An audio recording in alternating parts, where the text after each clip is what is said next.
രാജ്യ തലസ്ഥാനത്ത് വീണ്ടും പ്രക്ഷോഭങ്ങളെ അടിച്ചമർത്തി ഡൽഹിയിൽ പോലീസ് രാജ് എന്ന വാർത്തയാണ് ഇപ്പോൾ പുറത്തുവരുന്നത്. നീറ്റ് പരീക്ഷാ ക്രമക്കേടിൽ പ്രതിഷേധിച്ച് 28 ദിവസമായി അനിശ്ചിതകാലം നിരാഹാരമിരിക്കുന്ന പ്രമുഖ സാമൂഹിക പ്രവർത്തകൻ സോനം വാങ്ചുങ് ഡൽഹി പോലീസ് ബലമായി അറസ്റ്റ് ചെയ്തു ആശുപത്രിയിലേക്ക് മാറ്റി. ജന്തർ മന്ദറിലെ സമരപ്പന്തലിൽ പോലീസ് ഇരച്ചു കയറുകയും വിദ്യാർത്ഥികൾക്ക് നേരെ പോലീസ് ലാത്തിച്ചാർജ് നടത്തുകയും ചെയ്തു. ലഡാക്കിന്റെ അവകാശങ്ങൾക്ക് വേണ്ടി മുൻപ് സമരം ചെയ്തിരുന്ന വാങ്ചുങ് ഇത്തവണ ഇന്ത്യയിലെ ദശലക്ഷക്കണക്കിന് വരുന്ന വിദ്യാർത്ഥികളുടെ ഭാവിക്ക് വേണ്ടിയാണ് തെരുവിലിറങ്ങിയത്. നീറ്റ്, UG തുടങ്ങിയ ദേശീയ പ്രവേശന പരീക്ഷകളിലെ വൻ ക്രമക്കേടുകൾക്കും ചോദ്യപേപ്പർ ചോർച്ചയ്ക്കുമെതിരെ കോക്രോച്ച് ജനതാ പാർട്ടി എന്ന യുവജന കൂട്ടായ്മ നടത്തുന്ന സമരത്തിന് ഐക്യദാർഢ്യം പ്രഖ്യാപിച്ചാണ് അദ്ദേഹം നിരാഹാരം ആരംഭിച്ചത്.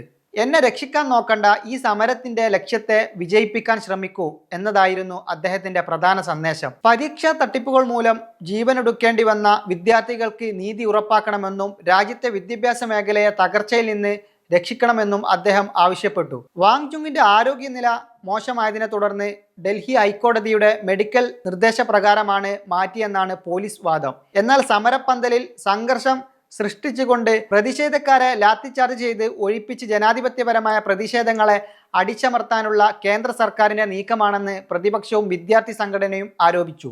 അഴിമതികൾ മൂടിവെക്കാനും കേന്ദ്ര വിദ്യാഭ്യാസ മന്ത്രി ധർമ്മേന്ദ്ര പ്രധാന്റെ രാജി ആവശ്യപ്പെടുന്നതിൽ നിന്ന് ശ്രദ്ധ തിരിക്കാനുമാണ് ഈ നടപടിയെന്ന് അവർ വിമർശിച്ചു.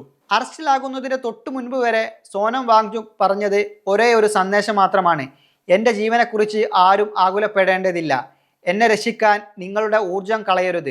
പകരം നമ്മൾ പോരാടുന്ന ഈ ലക്ഷ്യത്തെ രക്ഷിക്കുക. രാജ്യത്തെ വിദ്യാഭ്യാസ വ്യവസ്ഥയെ തകർത്ത മാഫിയകൾക്കെതിരെയും അതിന് കൂട്ടുനിൽക്കുന്ന അധികാരികൾക്കെതിരെയുമാണ് നമ്മൾ ശബ്ദമുയർത്തുക. മുൻപ് ലഡാക്കിന്റെ പരിസ്ഥിതിക്കും സംസ്ഥാന പദവിക്കും വേണ്ടി സമരം ചെയ്ത വാങ്ചുങ് ഇത്തവണ ഡൽഹിയിലെത്തിയത് വ്യക്തിപരമായ ആവശ്യങ്ങൾക്കായിരുന്നില്ല.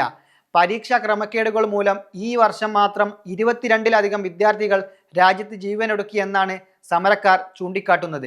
വരും തലമുറയുടെ അറിവിനെയും കഠിനാധ്വാനത്തെയും പണത്തിനു മുൻപിൽ പണയം വെക്കുന്ന മാഫിയ രാജ് അവസാനിക്കണമെന്ന് വാങ്ചുങ്ങിന്റെ ആഹ്വാനം രാജ്യത്തെമ്പാടുമുള്ള ക്യാമ്പസുകൾ ഏറ്റെടുത്തു കഴിഞ്ഞു.